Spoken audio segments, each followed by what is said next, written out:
Assalamualaikum warahmatullahi wabarakatuh. Perkenalkan, nama saya Hendra dengan NIM B0303230026 dari kelas 4B Prodi D3 Art Berat Politeknik Negeri Banjarmasin. Di sini saya akan menjelaskan tentang sistem pengisian bahan bakar EUI, yaitu Electronic Unit Injector adalah sistem injeksi bahan bakar di mana pompa bertekanan tinggi dan injektor atau nozzle digabungkan menjadi satu unit tunggal yang dipasang di setiap silinder mesin. Intinya, satu unit per silinder. Setiap silinder memiliki unit pompa injektor sendiri. Gerakan mekanis ditekan oleh rocker arm yang terhubung dengan camshaft atau force-knock. Dikontrol elektronis. Waktu dan durasi injeksi diatur secara presisi oleh ECM atau Electronic Control Module melalui solenoid valve. Menghilangkan pipa tekanan tinggi, tidak ada lagi pipa-pipa bahan bakar bertekanan sangat tinggi yang terpisah antara pompa injektor. Terus adapun kelebihan EUI adalah injeksi bahan bakar presisi tinggi,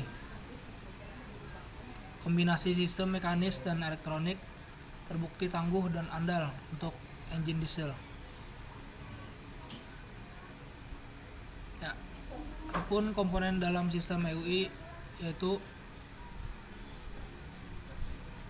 fuel injection pump, fuel manifold, electronic unit injector, electronic control module atau ECM.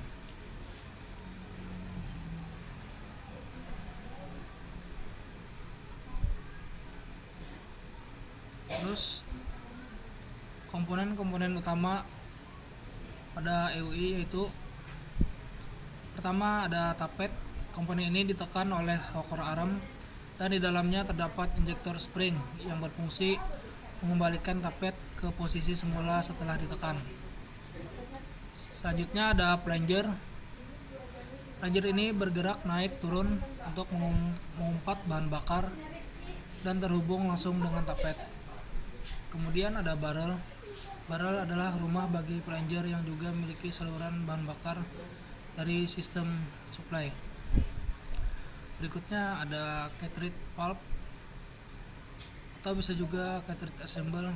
Cartridge valve memiliki fungsi penting yaitu mengatur waktu dan jumlah bahan bakar yang akan diinjeksikan.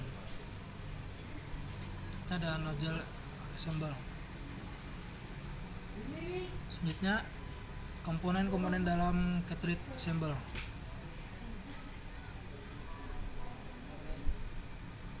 Itu terdiri dari solenoid. Solenoid yang akan menghasilkan gaya magnet saat dialiri arus listrik dari ECM. Kemudian armatur, yaitu bagian logam yang ditarik oleh gaya magnet dan tugasnya adalah menggerakkan cartridge valve. Kemudian poppet spring yang berfungsi mengembalikan poppet ke posisi awal setelah injeksi selesai.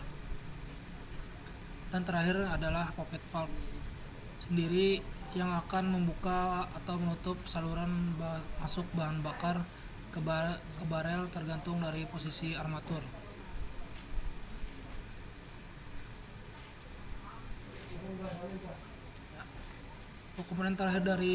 Komponen terakhir adalah nozzle assemble. Fungsi utamanya adalah untuk mengatur tekanan dan pola semprotan bahan bakar ke dalam ruang bakar.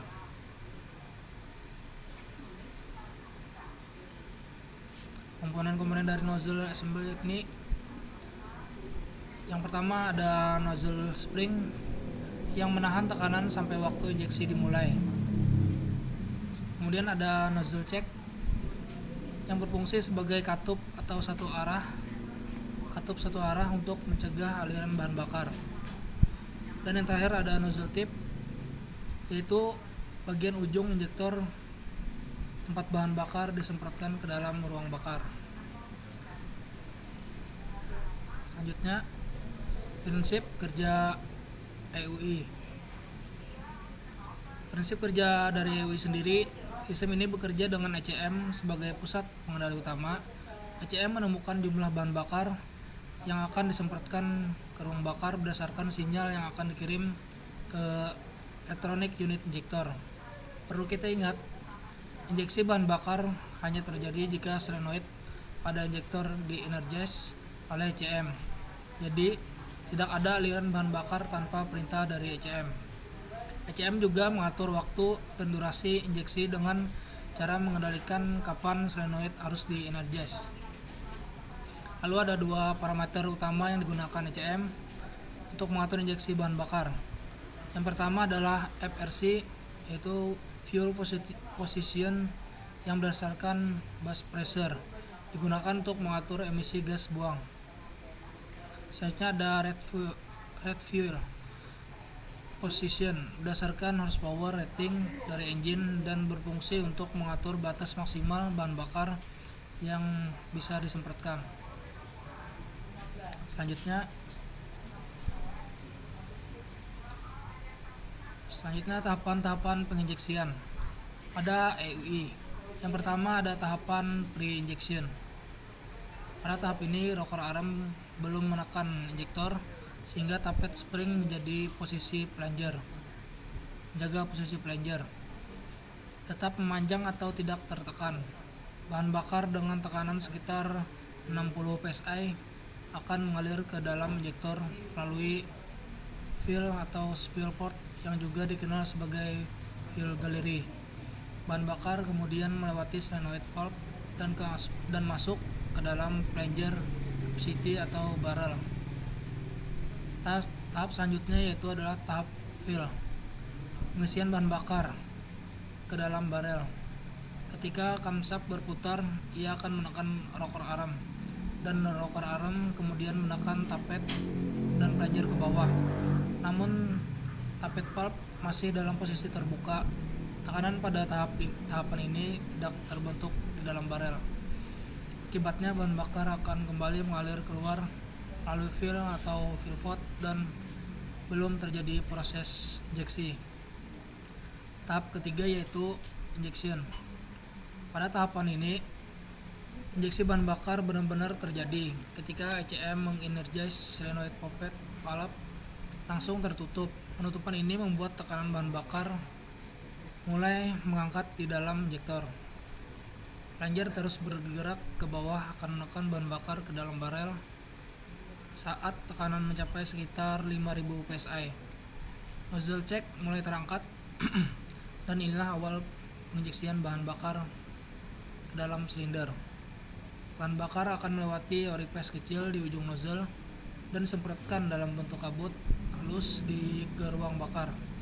Semakin tinggi tekanan injeksi, semakin baik pengabutan sehingga menghasilkan pembakaran yang lebih sempurna serta meningkatkan efisiensi bahan bakar dan menurunkan emisi gas buang. Tahap yang terakhir yaitu ada tahapan spill. Proses ini terjadi ketika ECM menghentikan arus ke solenoid, atau dengan kata lain solenoid tidak lagi di-energize.